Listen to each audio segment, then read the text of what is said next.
معايا النهارده 5 تعبيرات حلوين جدا مرتبطين بالفاميلي او بالعائله. المصطلحات دي وغيرها كتير هتلاقيها ان شاء الله في كتاب شغال عليه اليومين دول، وان شاء الله هنشره قريبا. تعالوا نبتدي مع بعض بالمصطلحات الحلوه دي. واول مصطلح معانا ازاي تقول بالانجلش عمر الدم ما يبقى ميه.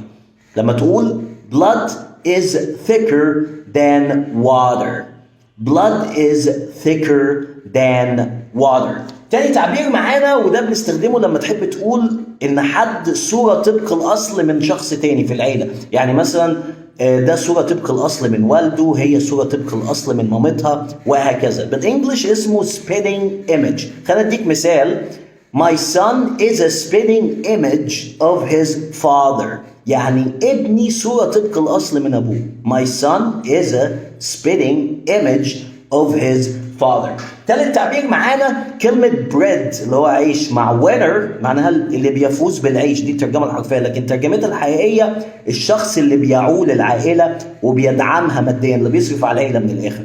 My father is the breadwinner of our family.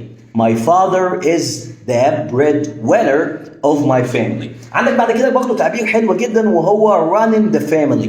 لما تقول على حاجة running the family معناها انها شائعة او منتشرة في العيلة، او العيلة دي معروفة بالحاجة دي. يعني مثلا their skills in playing soccer run in the family. يعني مهاراتهم في لعب كرة القدم بتجري في العيلة، منتشرة جدا في العيلة، في منهم كتير بيعرفوا يلعبوا كورة. واخر حاجة معانا لما تحب تقول على حد دلوعة مامته او دلوعة امه، اوكي، اسمها mama's boy. He's such a mama's boy. He never lifts a finger in this house. هو دلوعة مامته، ما بيرفعش صباعه، ما بيعملش اي حاجة. ده مصطلح تاني، يعني ما بيشاركش في اي حاجة. He's such a mama's boy. He never lifts a finger in this house. لو الفيديو عجبك شير ولايك، وخلينا اشوفكم على خير. سلام.